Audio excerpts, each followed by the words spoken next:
मैं पायल देवी Jawaharlal Nehru inter college सरसों की कक्षा 7 की छात्रा हूँ। मैं विकसित भारत बिल्डथॉन 2025 के विषय में अपने विचार प्रस्तुत कर रही हूँ। जल संरक्षण। जल ही जीवन है, अर्थात जल ही जीवन का आधार है। मानव जीव जंतु एवं वनस्पतियों के लिए जल अपरिहार्य है। जल का संरक्षण करके प्राकृतिक परितंत्र को बचाया जा सकता है। जल के कुप्रबंधन से जल का ह्रास हो रहा है। जल का संरक्षण करके कई प्रकार की समस्याओं को दूर किया जा सकता है। जल संरक्षण के उद्देश्य: सिंचाई के लिए पर्याप्त मात्रा में जल उपलब्ध कराना, पेयजल की कमी को दूर कराना और लोगों तक पेयजल को उपलब्ध कराना। जल संरक्षण के उपाय: जल का विवेकपूर्ण उपयोग किया जाना चाहिए। जल का उपयोग करने के दौरान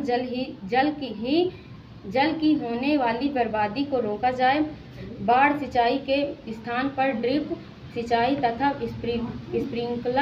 स्प्रिंकलर द्वारा सिंचाई विधि से जल की बर्बादी रोकी जा सकती है।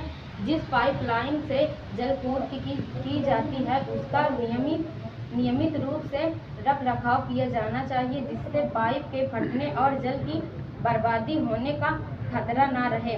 कृषि में ऐसे बीजों की प्रजाति का उपयोग किया जाए जिसमें जल की कम मात्रा की आवश्यकता होती है। जल को प्रदूषित होने से बचाया जाए, इसलिए जल संचय स्थलों में कूड़ा कचरा न फेंका जाए। खेतों में रासायनिक उर्वरकों एवं कीटनाशकों का कम प्रयोग किया जाए तथा जल प्रबंधन की आधुनिक तकनीकों को अपनाया जाए।